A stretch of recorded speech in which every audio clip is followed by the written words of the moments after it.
What if you could run, jump, and race as Sonic with all of your friends, and it was totally free? That's what Sonic Rumble is all about. It takes you to a brand new world where you can play with your pals or challenge strangers from around the world. It's super fun, easy to play, and you don't have to pay a single penny. But here's the big question. Is Sonic Rumble fun enough to keep players coming back, or are there too many things that get in the way of a good time? Let's dive in and find out. Sonic Rumble throws you into a super fast tutorial right away. You learn how to move, double jump, break objects with the action button, and even attack. The whole thing takes less than a minute. After that, the game drops you into ring survival. If you're good enough, the game will last for 3 rounds. Then you enter your name and you're ready to play. Since the game gets you into the action so quickly, Sonic Rumble earns a point here. Before we keep going, I just want to say that there are a lot of party games out in the world, but Fall Guys is probably the most well known. I'm going to be referencing it quite a bit in this video, so I just wanted to get that out of the way. Now, if you want to team up with a friend, you might run into some problems. For some reason, my friend couldn't send me an invite to play. When they searched for my name, it never showed up. I don't know if their account was too new or why restarting the game didn't fix it, but it's really annoying when you just want to play a game with a friend and simple things like finding them doesn't work. I was able to add them easily on my side, which helped, but a big company like Sega should know that this basic friend joining feature needs to work perfectly right when the game starts, so no point here. The goal of the game is really easy to understand. Everything you learned in the tutorial is exactly how you would play during real matches. When a round starts, the game shows you the objective on screen so you always know what to do. There are lots of different match types with small twists, but the gameplay is still simple to learn. This is especially true if you played a party game like Fall Guys before. Because the objective is easy to figure out, Sonic Rumble gets a point here. The game's mechanics and features don't really change much as you play, so there's not much to surprise you.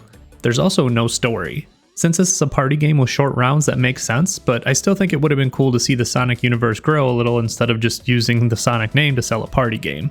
And trust me, we'll get to some of my gripes in a minute, but I had to let that little one slip through. One thing this game does have though is a bunch of different game modes, so let's go through them so you know exactly what you're getting into. In Quick Rumble, you face off against 7 other players in a single round. Win the round and you win it all. You need a ticket to play, and while you get 1 free ticket each day, you can only save up to 3 of them. Ring Survival is the main mode with 24 players. You play through 3 random stages, each with different mini-games. Every round decides who moves forward and who gets kicked out. At the end, players are ranked by how many rings they collected, and the one with the most rings wins. There's also a squad mode version, but for some reason it only works during certain hours. I'm not sure why. In co-op battle, you team up with a huge group of players in a 32-player co-op fight. You attack the boss to deal damage, but if you lose all your rings, you're out. Your reward depends on how much damage you do before the timer ends. There are also custom matches that you can create to play with others, or play solo.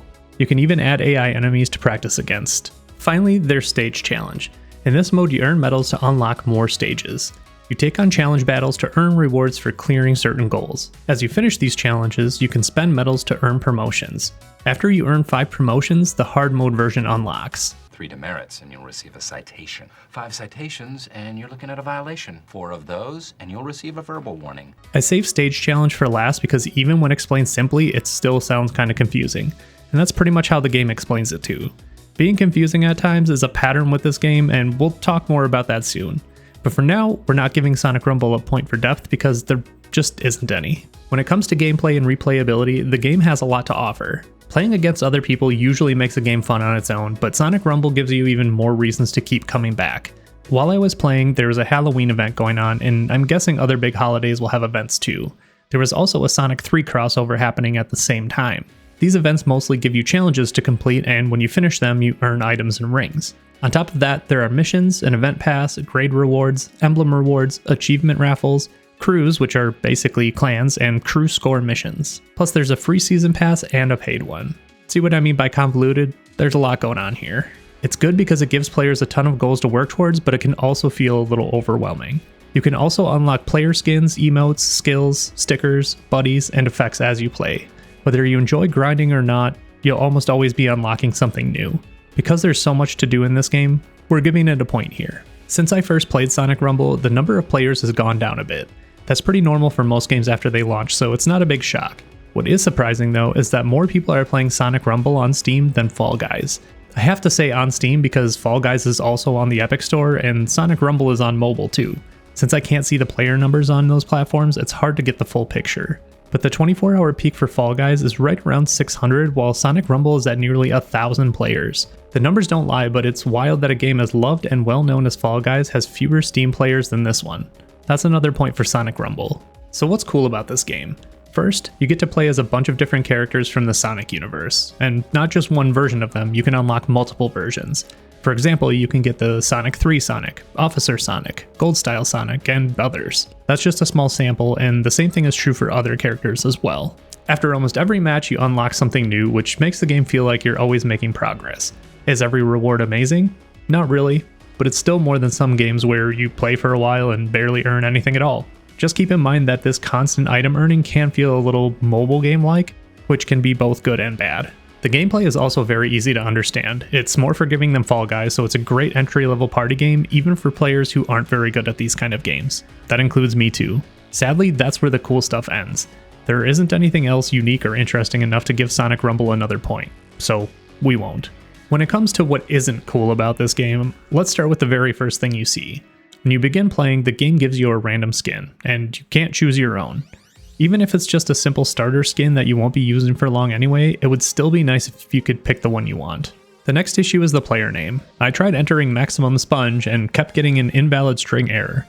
The game says your name can be 2 to 14 characters and use letters, numbers, or certain symbols. My name is only 13 characters, so it should have worked.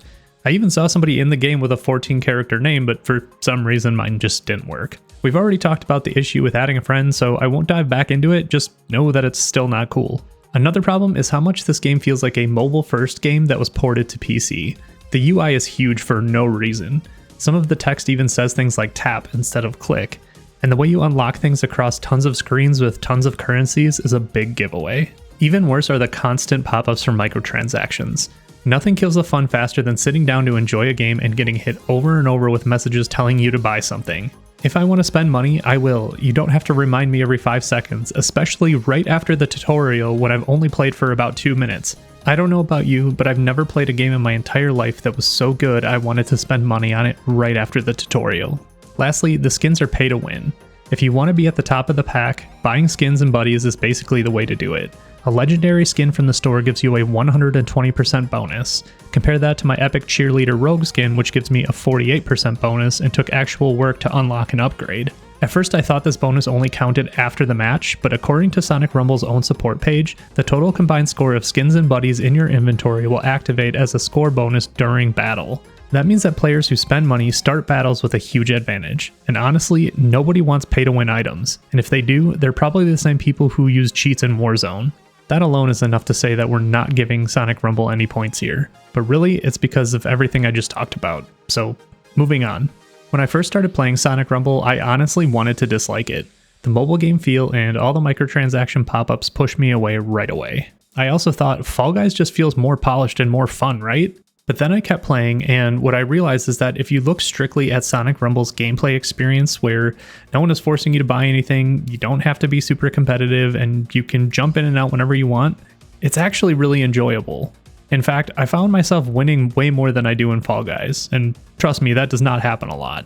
But it felt good to actually win sometimes and to not get kicked out in the first round. So by the time I finished playing, it was easy to give Sonic Rumble a point in this area. But now comes the hard question. Would I come back to it? And honestly, this is tough. I had fun, so the answer should be simple, right? Well, not really. It's cool that there's a Sonic themed party game, but I still have to ask, what does this game offer me that Fall Guys doesn't? And the truth is, I don't think Sonic Rumble offers anything new that makes me want to choose it over Fall Guys. Especially if you're a player who's already invested time and or money into it.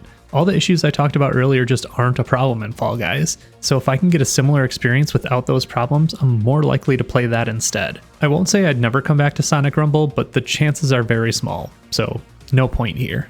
At the end of the day, there are good things and bad things about this game. Slightly more bad things, but that's not the point. The point is that you can have a relatively fun experience with this game if you're not taking it too seriously, but being a pay-to-win mobile game on PC just doesn't seem like it's going to be sustainable. And because of that, Sonic Rumble scores a 5 out of 10, putting it in C tier. If you're thinking about trying Sonic Rumble, I've added links to the store page in the description. Also, don't forget to click the video link on your screen, because the next game might be your new favorite.